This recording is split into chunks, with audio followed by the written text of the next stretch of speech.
Bengali study গাইডের পক্ষ থেকে সকলকে স্বাগত। মঙ্গল কাব্যের ইতিহাসে মনসা মঙ্গল কাব্য খুব প্রাচীন। কিভাবে মনসার উদ্ভব হলো, কেন মনসা তার এত রুষ্ট স্বভাবের হলেন, সে সমস্ত নিয়ে আজকের আলোচনা। মনসা পূজার সঙ্গে সর্প পূজার ইতিহাস জড়িত। ভারতবর্ষে প্রাচীন কাল থেকে সর্প পূজা প্রচলিত ছিল। হিন্দু পুরাণে মনসাকে সর্পকুলের অধিষ্ঠাত্রী দেবী রূপে কল্পনা করা হয়েছে। দেবী ভাগবত, পদ্মপুরাণ ও ব্রহ্মবৈবর্ত পুরাণেতে দেবী মনসার উল্লেখ আছে। ইনি শিবের মানস কন্যা জরৎকারু মুনির পত্নী। পুত্রের নাম আস্তিক। বহুত্ব তন্ত্র সাহিত্যে সর্পদেবতার নাম জাঙ্গলি। সর্পজীবকে বিশ্বাসী ও সর্পপুজো বিশ্বাসী নাগ জাতির উল্লেখ প্রাচীন প্রত্নতত্ত্ব ও গ্রন্থে পাওয়া যায়।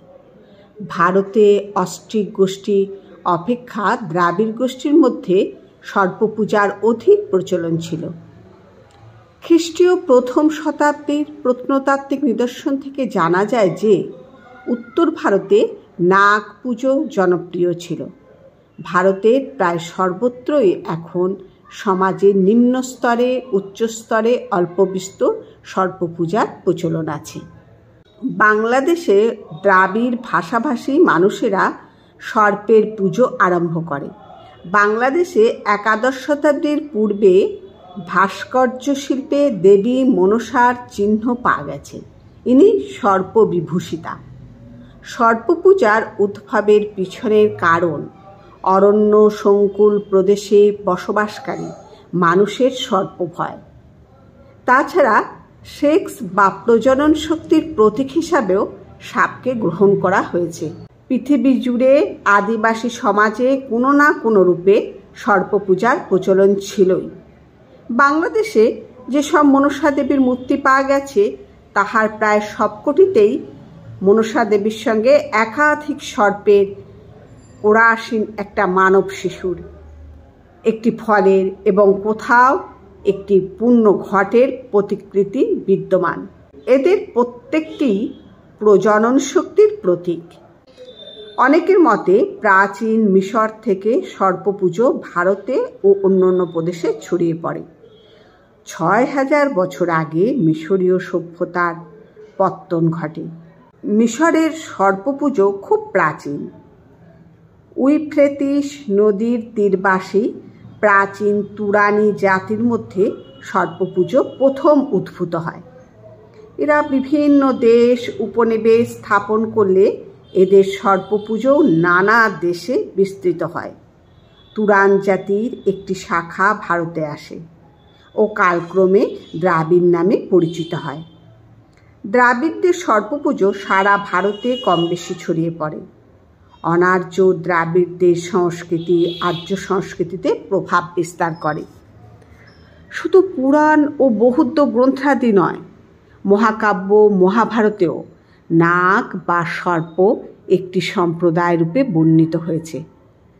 আর্য ঋষি কশ্যপের ঔরসে অনার্য রুদ্রের গর্ভে নাগরাজ বাসুকীর জন্ম। জরৎকারু এই বাসুকীর ভগ্নী। নাগকন্যা উলুপিকে অর্জুনের বিবাহ, সর্পদংশনে পরীক্ষিতের মৃত্যু ও জনমেজয়ের সর্পযজ্ঞ প্রভৃতি কাহিনী মহাভারতে স্থান পেয়েছে। এগুলি লৌকিক প্রভাব বলা যেতে পারে।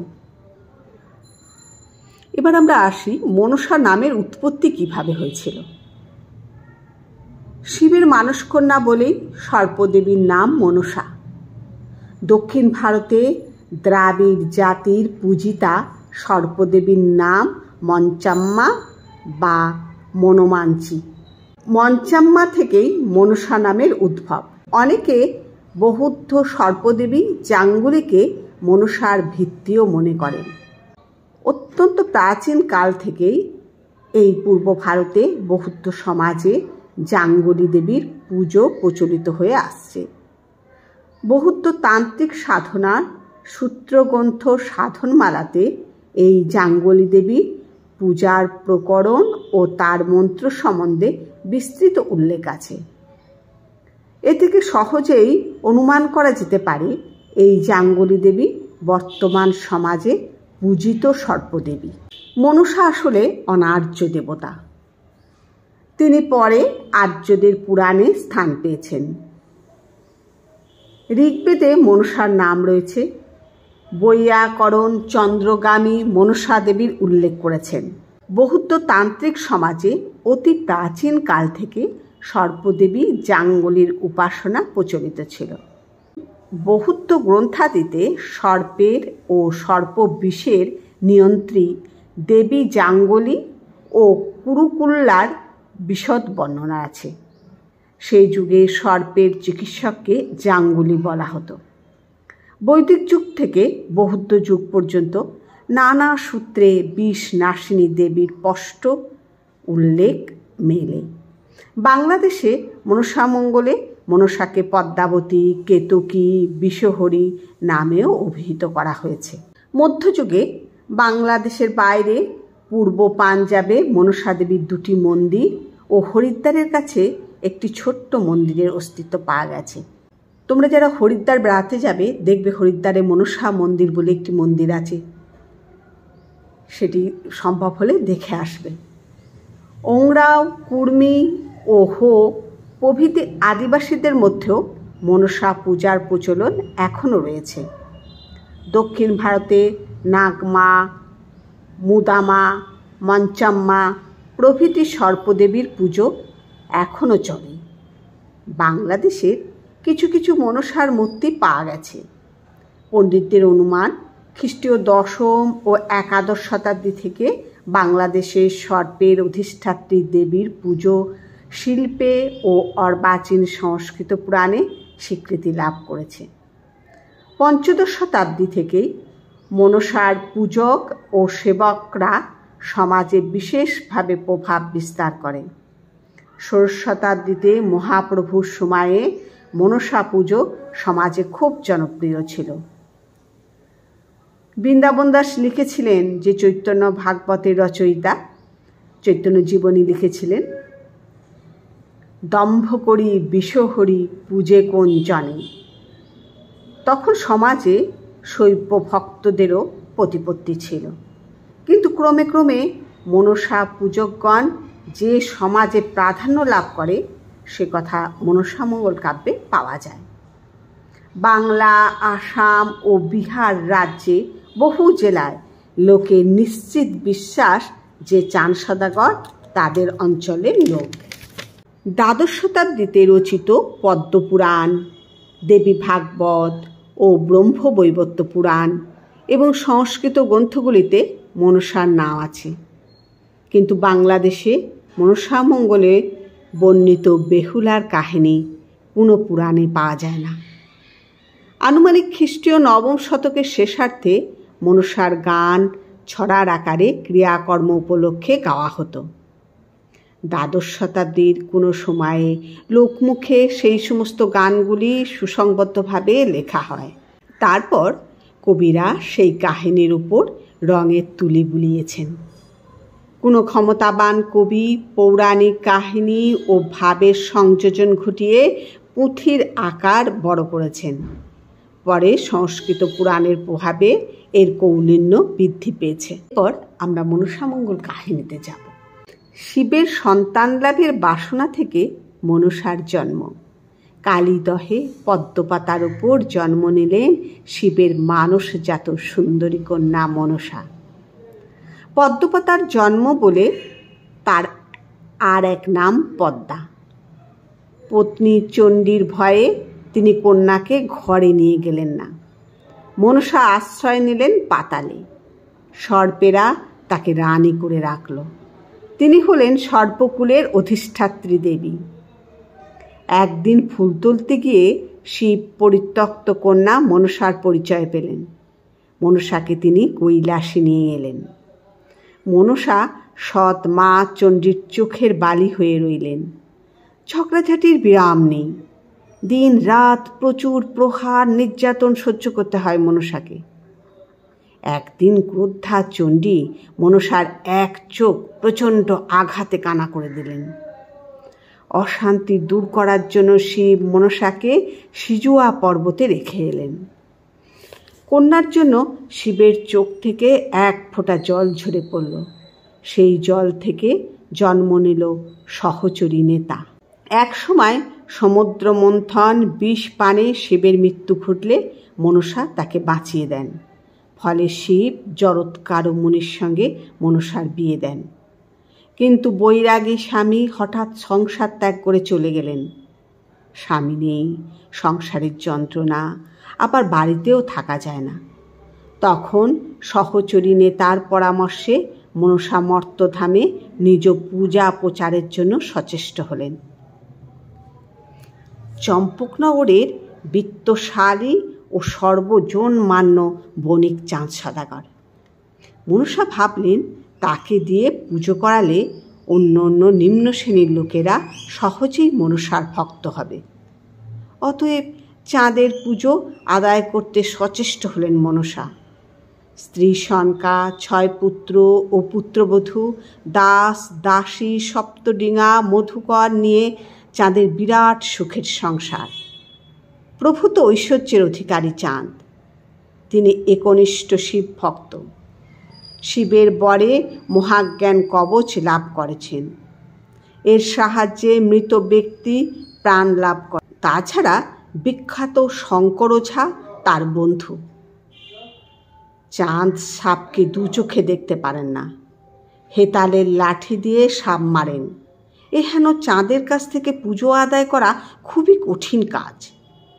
জেলে, রাখাল প্রভৃতি সাধারণ মানুষ মনসার পূজা করে সুখে আছে জেনে চাঁদবেনের স্ত্রী সনকা গোপনে মনসার ঘট বানিয়ে পুজো করতে লাগলেন।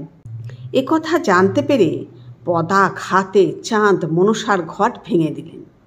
ফলে ক্রুদ্ধ মনসা চাঁদের অনিষ্ট সাধনে ব্রতী হলেন। চাঁদের সুন্দর বাগান বাড়ি ধ্বংস হল। মহাজ্ঞানের দ্বারা চাঁদ তা পুনরুদ্ধার করলেন। তখন মনসা কৌশলে শঙ্কর ওঝাকে মেরে ফেলে মোহিনী নারীর বেশে চাঁদের মহাজ্ঞান হরণ করলেন। ভাতে বিষ দিয়ে 6 পুত্রকে হত্যা করলেন। স্ত্রী ও পুত্রবধূদের কান্নার হাহাকারে আকাশ ভরে গেল। তবুও চাঁদ এই ভয়ঙ্কর সর্বনাশের মুখে অচল অটল এক পৌরস মূর্তি। যেই হাতে পুজি আমি দেব সুলোপানি, সেই হাতে নাহি পুজি চ্যাং মুড়ি কানি। কিছুদিন পরেই চাঁদ বাণিজ্যে বের হলেন। যাবার সময় সন্তান সম্ভবা স্ত্রীকে বলে গেলেন, পুত্র হইলে নাম থুইও লক্ষিন্দর। কালীদহে মনসার কোপে প্রচণ্ড ঝড় উঠল। সপ্তডিঙা মধুকর ডুবে গেল। চাঁদ জলে হাবুডুবু খেতে লাগলেন। চাঁদ মরে গেলে মনসার উদ্দেশ্য ব্যর্থ হবে। তিনি চাঁদের সামনে পদ্মফুল ফেলে দিলেন। চাঁদ তা স্পর্শ করলেন না। চাঁদ বলে, এই পদ্মে মনসার জন্ম, এ হেন পদ্ম পরশিলে অনেক অধর্ম। অনেক দুঃখ কষ্ট নির্যাতন ভোগ করে চাঁদ দেশে এলেন। ঘরের অবস্থা শোচনীয়। তবুও আশার কথা, বেশ বড় হয়ে উঠেছে 7ম পুত্র লক্ষিন্দর। উপযুক্ত সময়ে উজানি নগরের সাইবেনের নৃত্য গীত পটীয়সী পরমা সুন্দরী কন্যা বেহুলার সঙ্গে লক্ষিন্দরের বিয়ে হল। চাঁদ আগে থেকে জেনেছিলেন সর্পদংশনে লক্ষিন্দরের মৃত্যু অনিবার্য। তাই সান্তালি পর্বতে বিশ্বকর্মাকে দিয়ে একটি লোহার বাসর ঘর তৈরি করলেন। ওঝারা এসে সর্প আগমনের প্রতিবন্ধকতার সচেষ্ট হল। দুঃখের বিষয়, মনসার প্রলোভনে কারিগর লোহার বাসর ঘরে একটি চুল প্রমাণ ছিদ্র রেখে দিয়েছিল। বাসর ঘরে কালী ও নাগের দংশনে লক্ষিন্দর প্রাণ হারাল। চাঁদের সব প্রচেষ্টা ব্যর্থ হল। সনকা কাঁদতে কাঁদতে বেহুলাকে কঠিন ভাষায় তিরস্কার করল। সনকা কাঁদিয়া দেয় বেহুলারে গালি, সীতার সিঁদুর তোর না পড়িল কালি, খণ্ড কপালিনী বেহুলা চিরুনি দাঁতি, বিভা দিনে খাইলি পতি না পোহাতে রাতি। সব কিছু সহ্য করে বেহুলা বাসর সাজে স্বামীকে নিয়ে অনির্দেশ্যের পথে গাঙুরের জলে কলার মান্দাসে ভাসলেন। অনেকের প্রলোভন, লালসা, বাধা, বিপত্তি অতিক্রম করে বেহুলা ভেসে চলেছেন। লক্ষিন্দরের দেহ পচে কঙ্কাল অবশিষ্ট। কোনো কিছুতেই বেহুলা বিচলিত নন। এক স্থানে নদীর ঘাটে এক ধোপানিকে অদ্ভুত কাজ করতে দেখলেন। দুষ্ট পুত্রকে মেরে ফেলে আবার তাকে বাঁচিয়ে বাড়ি ফিরছিলেন। আসলে মনসার সহচরী নেতা ছদ্মবেশে ধোপানির কাজ করছিল। নেতা বেহুলাকে মনসা দেবীর শরণ নিতে উপদেশ দিলেন এবং স্বর্গে গিয়ে নাচ গানে দেবতাদের সন্তুষ্ট করে অভীষ্ট বর প্রার্থনা করতে বললেন। নেতার পরামর্শে বেহুলা স্বর্গে পৌঁছেই নৃত্য গীতে দেবতাদের সন্তুষ্ট করলেন। দেবতারা বেহুলার দুর্দশার বৃত্তান্ত শুনে মনসাকে ডেকে তার স্বামী ও দেবরদের বাঁচিয়ে দিতে বললেন। মনসা একটি শর্তে রাজি হলেন, চাঁদকে দিয়ে তার পুজো করাতে হবে। এই শর্ত মেনে নিলে বেহুলা তার স্বামী, 6 ভাসুর, সপ্তডিঙা মধুকর ও সমস্ত হারানো সম্পদ ফিরে পাবে। বেহুলা গৃহে ফিরে এলে হতভাগ্য চাঁদের আনন্দের সীমা ছাড়িয়ে গেল। ঠিক সেই মুহূর্তেই অশ্রুকাতর সতীনারী বেহুলার অনুরোধটি এড়াতে পারলেন না।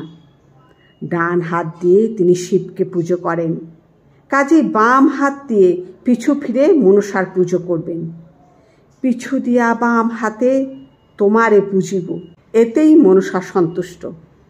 চাঁদের পুজোর পর মনসার পুজো মর্তে প্রচারিত হল। মনসামঙ্গল কাব্যের কাহিনী সম্পর্কে আমরা জানলাম। এবার আমরা যে সমস্ত অঞ্চলে মনসামঙ্গল কাব্যে নাম আছে সেই অঞ্চলগুলো কোন কোন জায়গায় অবস্থিত সেই জায়গাটা তুলে ধরার চেষ্টা করছি। মনসামঙ্গল কাব্য রাঢ় অঞ্চলেই প্রথম সৃষ্ট হয়। বর্ধমান ও বীরভূম জেলায় মনসা পুজোর প্রচলন এবং মনসা মন্দির সর্বাপেক্ষা বেশি। চাঁদ সওদাগরের কাহিনী সম্পূর্ণ কাল্পনিক, তবে চাঁদ সওদাগরের উপাখ্যানের কিছুটা সত্য বলে স্বীকার করতে হয়। যারা শৈব ধর্মে প্রতিষ্ঠিত থেকে লৌকিক ধর্মপ্রচারের বিরুদ্ধে দাঁড়িয়েছিলেন, চাঁদ সওদাগর তাদের এক দলের নেতা ছিলেন ও শেষে তিনি মনসা দেবীর পুজো অনুমোদন করতে বাধ্য হন। চাঁদ সওদাগরের কাহিনী এত জনপ্রিয় হয়েছিল যে পশ্চিমবঙ্গের নানা স্থানে চাঁদ সওদাগরের ভিটা নিয়ে লোকবিশ্বাস গড়ে উঠেছে। আচার্য দীনেশচন্দ্র সেন লিখেছেন, ত্রিপুরা জেলায় একটা চম্পকনগর আছে। পূর্বাঞ্চলে লোকের বিশ্বাস সেখানে লক্ষিন্দরের কাণ্ড কারখানাটা হয়েছিল। লক্ষিন্দরের লোহার বাসরের ভিটাও তথায় দুষ্প্রাপ্য নয়। এদিকে বর্ধমানের 32 মাইল পশ্চিমে চম্পকনগর ও তার নিকটবর্তী স্থানে বেহুলা নদী প্রভৃতি নির্দিষ্ট হয়ে থাকে। অনেকে আবার মনে করেন ধুবড়ি চাঁদ সওদাগরের নিবাসভূমি, যেটা আসামে অবস্থিত। উত্তরবঙ্গে লোকে বলে বগুড়ার নিকটবর্তী মহাস্থানে চাঁদ সওদাগর ও লক্ষিন্দরের বাড়ি ছিল। কেউ কেউ দার্জিলিংয়ের নিকটবর্তী রনিত নদীর তীরে চাঁদ সওদাগরের বাসস্থান নির্দেশ করেন। আবার দিনাজপুর জেলায় কাঞ্চননগরের নিকটবর্তী সনকা গ্রামে চাঁদ সওদাগরের বাড়ির ভগ্নস্তূপ কেউ কেউ দেখেছেন। শুধু চাঁদ সওদাগরের ভিটে বাড়ি নয়, বেহুলার যাত্রাপথের বর্ণনাও বিবিধ নদী খাতের ইঙ্গিত দেয়। ক্ষেমানন্দের বর্ণনায় বর্ধমানের পূর্বাঞ্চলে দামোদরের মরাক হতে বেহুলা গাঙুরের বিবরণ আছে। কেউ কেউ পূর্ববঙ্গের শ্রেষ্ঠ রাজা শ্রী চন্দ্রদেবের সঙ্গে চাঁদ সওদাগরকে অভিন্ন বলে মনে করেন, যার আবির্ভাব হয়েছিল খ্রিস্টীয় 10ম শতাব্দীর শেষ ভাগে। কারো মতে মনসামঙ্গল চম্পকনগরী প্রাচীন মগধের রাজধানী চম্পক। প্রকৃতপক্ষে চাঁদ সওদাগরের কাহিনীর পিছনে যদি কিছু ঐতিহাসিক সত্য থাকে তবে তা এখনও সঠিকভাবে নির্ণয় করা সম্ভব হয়নি। আসলে মনসামঙ্গল কাব্যের চাঁদ সওদাগরের আবাসভূমি ও অন্যান্য প্রসঙ্গে কিছু কিছু বিষয়ে মিল থাকায় নানাজনে নানা প্রকার মন্তব্য করেছেন। আর এই মন্তব্য বিতর্ক এগুলো আমাদের চলতেই থাকবে। তবুও কাহিনীর জনপ্রিয়তা সেই প্রাচীনকাল থেকে আজ পর্যন্ত অক্ষুণ্ণ আছে। এখনও লোকমুখে লক্ষিন্দরের প্রাণ বাঁচানো নিয়ে বেহুলার কাহিনী বহুল প্রচলিত এবং জনপ্রিয় একটি কাহিনী। ভিডিওটা যদি তোমাদের ভালো লাগে অবশ্যই একটি লাইক করবে এবং কেমন লাগলো জানাতে ভুলবে না। পরবর্তী অন্য একটি ভিডিও নিয়ে আবার তোমাদের কাছে উপস্থিত হব। ততক্ষণ তোমরা ভালো থাকবে, সুস্থ থাকবে।